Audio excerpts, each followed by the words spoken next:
प्राजक्ताताई जोशी आणि त्याचप्रमाणे नगराध्यक्ष पदाच्या उमेदवार ॲडव्होकेट तृप्ती परदेशी आणि खरं म्हटलं ती खोत परिवारातली कन्या आहे। या ठिकाणी त्या कुटुंबाने खोत परिवाराने नगराध्यक्षपद भूषवलेलं आहे। अगदी त्यांनी त्यांच्या कुटुंबाने देशाच्या सीमेवर सुद्धा लढा दिलेला आहे।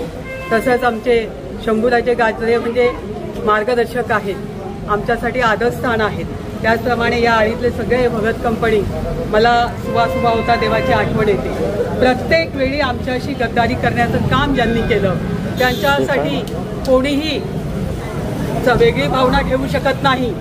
आता आम्हाला एकच गोष्ट दिसते की जनता पेटून उठलेली आहे।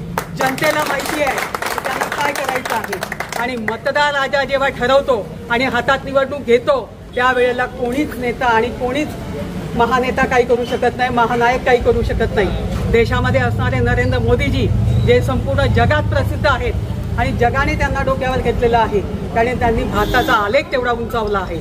या ठिकाणी आपण पाहताय की महाराष्ट्र राज्य चालवत असताना या ठिकाणी असणाऱ्या सगळ्या नेत्यांचा आम्ही आदर करतो। मग देवेंद्र फडणवीसजी मुख्यमंत्री असले तरी पालकमंत्री म्हणून अजितदादा पवार यांचा सुद्धा वाढदिवस आम्ही देवेंद्र फडणवीसांच्या वाढदिवसाच्या दिवशी त्या ठिकाणी रक्तदान शिबिर घेताना सांगितलं की आमच्या याही नेत्याचा वाढदिवस आहे। एकनाथ भाऊ शिंदे यांना देखील आम्ही तितक्याच सन्मानाने वागवतो, परंतु जर खालचे नेते खालचे कार्यकर्ते नेत्याचं म्हणणं ऐकत नसतील किंवा ते असं म्हणत असतील की त्याने चूक केली तर हे काय मला मान्य नाही। कारण ज्याचा नेता जसा आहे तसा कार्यकर्ता घडला पाहिजे।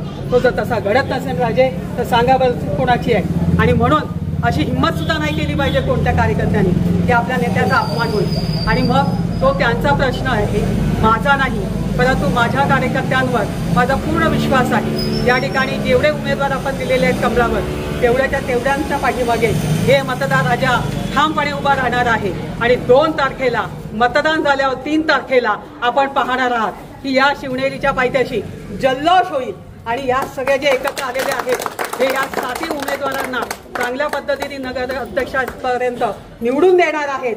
हा विश्वास आणि हा आत्मविश्वास प्रत्येकाच्या मनात मी पाहते, प्रत्येकाच्या चेहऱ्यावर पाहते। प्रत्येक मतदार राजाला असं वाटतं की जे घडलं ते चांगलंच घडलं, कारण ज्याने आत्ताच ठिणगी टाकली तर त्यांनी शेवटपर्यंत आपल्याला किती त्रास दिला असता। बरोबर ना राजे? बरोबर ना बोलतो? आणि म्हणून जे घडलं ते वरच्याच्या मनात होते। देवाच्या मनात जे असतं ते आपण त्याला बदलू शकत नाही। त्यामुळे आता आपल्याला लढायचं आहे, परंतु लढाईची वेळ त्यांनी आणू नये हे सुद्धा मी त्यांना शिक्षून सांगते। कारण इथला आमचा कार्यकर्ता कोणाच्या वाटेला जाणार नाही। त्याचं काम एकच, कमळ घराघरात पोचवायचं आणि कमळाला निवडून आणायचं। आणि म्हणून या ठिकाणी मी त्या सगळ्या उभ्या राहिलेल्या उमेदवारांना आपल्या सर्वांच्या वतीने लाख लाख शुभेच्छा देते आणि त्यांच्या विजयाचा आपण सगळे शिल्पकार असणार आहात। आणि ज्यावेळी तुम्ही कोणतंही काम सांगाल, कोणताही विकास सांगाल, विकासाच्या मुद्द्यावर आम्ही लढू। आम्ही कोणाच्या पाठी लागायला आता मोकळं नाही। आमच्याकडे वेळ कमी आहे आणि काम जास्त आहे, आपण आम्हाला समजून घ्याल।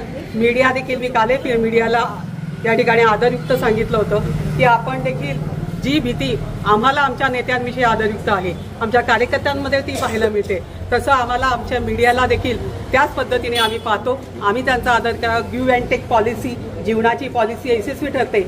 आणि म्हणून गाजे साहेब आपण सगळ्यांनी देखील आमच्यावर हात ठेवावा आणि आमच्या उमेदवारांना विजयी करावा। जय हिंद, जय महाराष्ट्र, जय श्रीराम।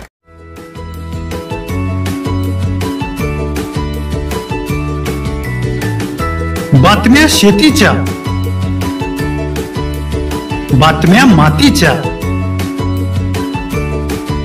बातम्या अन्यायाच्या, गुन्हेगारीच्या,